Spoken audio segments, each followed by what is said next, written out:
Hi అండి, ఎలా ఉన్నారు? అందరూ బాగున్నారా? Welcome to my channel. First time కనుక నా వీడియో చూస్తున్నట్లయితే ప్లీజ్ సపోర్ట్ చేయండి, అలాగే సబ్స్క్రైబ్ చేయండి. నాకైతే మీ సపోర్ట్ అయితే చాలా ఈ వ్లాగ్ వచ్చేసి నిన్న మార్నింగ్ తీసిన వ్లాగ్ అండి. రోజు నేను దీనికి వాయిస్ ఓవర్ ఇస్తున్నాను. అయితే ఈరోజు జరిగిన సంఘటన ఏంటంటే, ఒక చిన్న షార్ట్ వీడియో అప్లోడ్ చేద్దాం అనుకునే లోపే అసలు వైఫై కనెక్షన్ పోయిందండి. అసలు ఎంతసేపైనా రావట్లేదు, మార్నింగ్ నుండి ఇప్పటి వరకు వెయిట్ చేసి అసలు అలసిపోయాను. ఇంట్లోనైతే అస్సలు మొబైల్లోనైతే అసలు నెట్వర్క్ ఉండదు, సిమ్ నెట్వర్క్ రాదు. ఇక వైఫై తోటే కొంచెం నేను వైఫై కాల్సే మాట్లాడుతుంటాను, ఏదున్నా వైఫై కాల్స్ తోటే అన్నట్టు. మొబైల్ నెట్వర్క్ అయితే ఇంట్లో రాదు, ఎందుకో తెలీదు. కానీ సరేలే మరి వస్తుందేమో అని ఇప్పటి వరకు వెయిట్ చేసిన, అయినా రాలేదు. సరే పర్లేదు అని చెప్పేసి ఇక మరి ఎలాగైనా సరే మరి బాల్కనీలోకన్నా వెళ్ళి వీడియో అప్లోడ్ చేద్దామని చెప్పేసి ఇక మా చిన్నోన్నైతే తీసుకొని బాల్కనీలోకి వెళ్ళానండి. అసలు ఆ వీడియో అప్లోడ్ చేస్తుంటే దగ్గర అసలు 1 అవర్ అయిపోతున్నా కానీ అస్సలు అప్లోడ్ అవ్వట్లేదు. అసలు ఆ నెంబర్స్ పడుతున్నాయి, అసలు 50 మినిట్స్ 50 సెకండ్స్ అది ఇది అని చెప్పేసి అలా పడుతుంటే ఎంతసేపు వెయిట్ చేస్తున్నానైతే చాలాసేపు. దగ్గర నేను ఎంత 8 o'clock బాల్కనీకి వెళ్ళానంటే, బాల్కనీలోకి ఆ వీడియో అప్లోడ్ చేయడానికి అసలు 9:30 అయిపోయింది. అంటే దగ్గర 1.5 hour పట్టింది దానికే. చాలా కష్టం అనిపించింది, నిజమేనండి. అస్సలు వైఫై లేకపోతే మాత్రం అసలు మా ఇంట్లో అసలు ఏది జరగదు. అంటే ఐ మీన్ జస్ట్ కాల్స్ కూడా కలవదు. ఆ వైఫై వల్లనే కొంచెం కాల్స్ కలవడం లాంటిది ఏదైనా జరుగుతుందన్నట్టు. ఇక అసలు విషయానికి వద్దాము.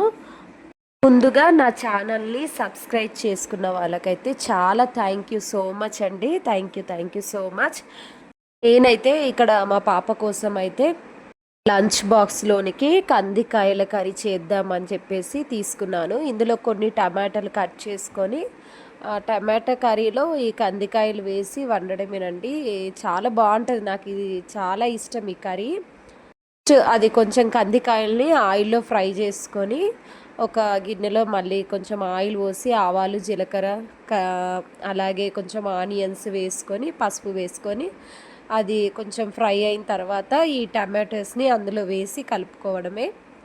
అలాగే కొద్దిగంత సాల్ట్ వేసుకోవాలి, అలాగే కొంచెం కారం కూడా అందులో వేసుకొని ఇక మూత పెట్టుకొని, ఇక్కడ చూసారు కదండి, అటు వండేలోపే ఇటు అన్నం అంతా కింద పొంగిపోయింది. ఇక అయినా తుడిచేస్తున్నా. ఇలా ఎంతమందికి అలవాటు కామెంట్లో తెలియచేయండి.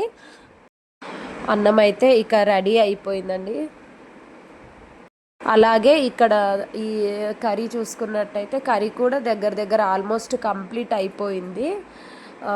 అంటే టమాటాలు ఉడికిపోయినాయి అన్నట్టు.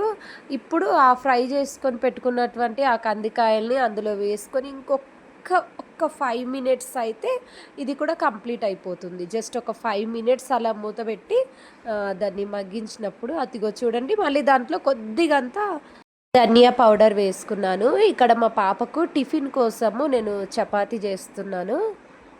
అప్పటికే నేను కొంచెం లేట్గా లేచాను. నైట్ పడుకోవడానికి లేట్ అయిపోయిందండి. 2 o'clock అట్లా పడుకున్నాను. అసలు నిద్ర రాలేదండి నాకు. ఒకవైపేమో కొంచెము హెల్త్ బాగాలేకుండే. ఇక్కడైతే ఇక నేను చపాతీ అయితే చేసేస్తున్నాను. ఫ్రెండ్స్, నా వీడియో కనుక మీకు నచ్చినట్లయితే ప్లీజ్ సపోర్ట్ చేయడం మాత్రం మర్చిపోకండి. ఎందుకంటే మీలాంటి వారి సపోర్ట్ మాకెంతో అవసరము. ప్లీజ్ నా వీడియోస్ని డైలీ ఫాలో అవ్వండి. ఇక్కడైతే చపాతీ ఇక రెడీ అయిపోయింది. అలాగే కర్రీ చూసుకున్నట్లయితే కర్రీ కూడా రెడీ అయిపోయింది. చాలా సింపుల్గా ఉంటుంది. Thank you for watching. Bye.